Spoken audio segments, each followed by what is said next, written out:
What's going on, church family? So to give you a quick background about what brought me to this decision, I grew up in church. I went to church at Love and Faith Christian Fellowship, like right around the corner from here.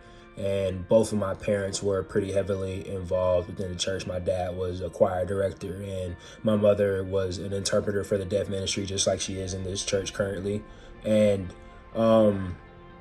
honestly, right after my parents had separated, I think I was in middle school at the time, I wasn't required to go to church anymore after that, simply because they stopped going to Love and Faith. And because I wasn't required, and on top of that, I started playing basketball more heavily on the weekends with AAU and everything, I just didn't really go like that, simply because it wasn't a requirement anymore. And that kind of continued all throughout high school and even in college, right? And it really wasn't until towards the end of this year that I had decided that I think it's time for me to re-strengthen my relationship with Christ. You know, I'm completely aware that he died for my sins, but I'll never be able to complete what I want to in life if I don't strengthen my relationship back with him, continue to walk beside him, and be the disciple that he meant for me to be, not only within the church but also within the community as well.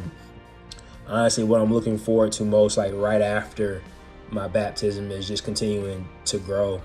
I feel like I have a lot to learn, not only like within the Bible, but within strengthening prayer, and just continue to be that leader, like I said, not only within the church, but also within the community and within my friend group and everything like that. Just being everything that God has set out for me to be right after I come out of the water is who I'm really looking forward to the most. Hi, my name is Jethro Adedeji. Some of you may know me while others may not. This is my testimony, and I hope that it will be comforting and encouraging to you all. So growing up, I was raised by great parents who both showed and encouraged me to follow God, both inside and outside of church. We also went to church 3 times a week, twice on Sunday, once on Wednesday nights for Bible study. So we were there quite a lot, but I didn't hate going to church. You know, I had friends there, and I genuinely wanted to follow Jesus, and I believed in him. And this is true from my childhood through high school graduation. So after high school graduation, I ended up going to college at NC State. And when I got to campus freshman year, I didn't know anybody there. Eventually, I started talking to some of my suite mates and hanging out with them, and that's just when it all went downhill. So growing up, although I went to a public school, I was still very sheltered. And I am a naturally curious person, so when my suite mates offered me things like maybe a drink or something, I wanted to try it and see what it was like. This wasn't due to peer pressure or something like that. I just wanted to know for myself what it was. It became normal to party every weekend. It became normal to get high every day. And it became normal to just chase the things of the world that felt good. And after it became normal, it became what I started to look forward to because of the stress of school, or just like wanting to like let loose like over the weekend. That's what I would tell myself. And that's where my mindset started to begin to shift, that you need to relax, and this is how you relax. So some Saturday nights after parties, my suite mates and I, we would even talk about going to church. They grew up in church, and they felt that we should all continue to go to church also. We were all on the same page about this. But as you may have guessed, we never went to church. And that's because when you party on a Saturday night until 2 or 3 in the morning, it becomes difficult to go to church after that. You wake up with a massive hangover, and you stack the odds against yourself, setting yourself up for failure. So summer 2019 is when things really began to climax. I became connected with more people who were not involved in the best of things, to say the least, and they just like wanted to live life and have fun just like I did at the time. So we got into all sorts of things. We got into trouble with police, barely escaping many times. And these were crimes that were punishable with felonies. This trend really continued throughout the summer and into sophomore year. Fast forward to November 2019. I had a research conference in California, and when I got back, everything changed. When I flew back, the first place that I went, after landing, was to buy some weed, and then I went home. I got home around 1:30 a.m. My roommate was still up, so we smoked, hung out, talked, and actually just caught up on the past few days of life that we hadn't seen each other. Then for some reason I found myself reading the Bible app, and I don't know where I was reading exactly, but the amount of conviction that I felt regarding the way that I was living my life, the decisions that I was making, the people who I was hanging out with, and that conviction, I felt it really strongly. And it got to the point where I was struggling to hold back tears. And my roommate, he's only 4 feet away from me.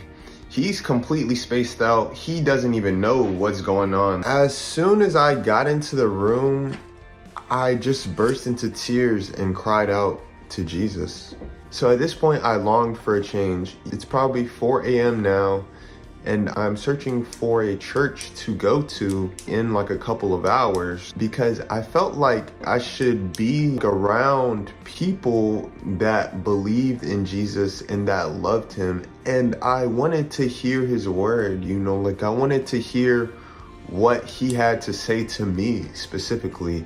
So that's why I wanted to go to church. So eventually I found a church that I felt that the Holy Spirit led me to. So it is now around 4 in the morning, and I pray a short prayer. And this is the first time that I've probably prayed in who knows how long. Aside from the times that I prayed, Lord, don't let us get caught, or Lord, don't let them search the car. Those were the kinds of prayers that I typically prayed, but this one was different. This one I prayed, Lord, if you really want me to go to church tomorrow, wake me up on time for church. So I went to bed without setting an alarm, and I slept like a baby. And to my surprise, a few hours later, I woke up, and I have the perfect amount of time to get ready to drive there. The church is 20 minutes away, and everything just worked out. The service was great that day. The sermon was great, and I remember tearing up specifically during the praise and worship, where the song talked about the love of God, the love of Jesus, and how great his love was, and how much that love continues to chase us. Because I felt like I had been continuously running. It was just a reminder that he is also continuously chasing me. There wasn't a formal altar call given that day, but that was when I recommitted my life to the Lord and to the journey that comes with following Jesus. It was after this day that I stopped smoking, and I feel like that was really the working power of the Holy Spirit. Just because there had been several times that I tried to quit smoking in the past, and I quit for maybe a week or 2 weeks. However, after making that genuine commitment to live the rest of my days for his glory, the urge to smoke just left me. And that's the best way that I can explain it. And after the service that day, there was a man named Matthew there who gave me a watch. And he said that the Holy Spirit had told him to give me the watch. This watch that he bought 2 days ago or so. And this is the watch here. And from my point of view, that day was that this has been a crazy 24 hours. Afterwards, Matthew became a mentor to me. Since then, I've continued to walk with Jesus, striving to be more like him every day and striving to love others as he loves us. I often find myself thinking about the past, and I'm just extremely grateful to the Lord for just continually chasing after me, even as I ran from him at full speed. Without his grace and mercy, I'm not sure where I would be. I may have still been smoking with some of my old friends, or maybe behind bars, or maybe just no longer, alive today. This is my testimony. I hope you found it encouraging. And for the parents who are praying for their kids, keep on praying, because things can change very quickly for them. Things can change in the matter of 12 hours. Continue to pray and continue to have faith. I want to be baptized today, firstly, because it is biblical for the believer to be baptized. And secondly, I am not ashamed of what Jesus has done for me. And this is the next step within my walk with him. Thank you.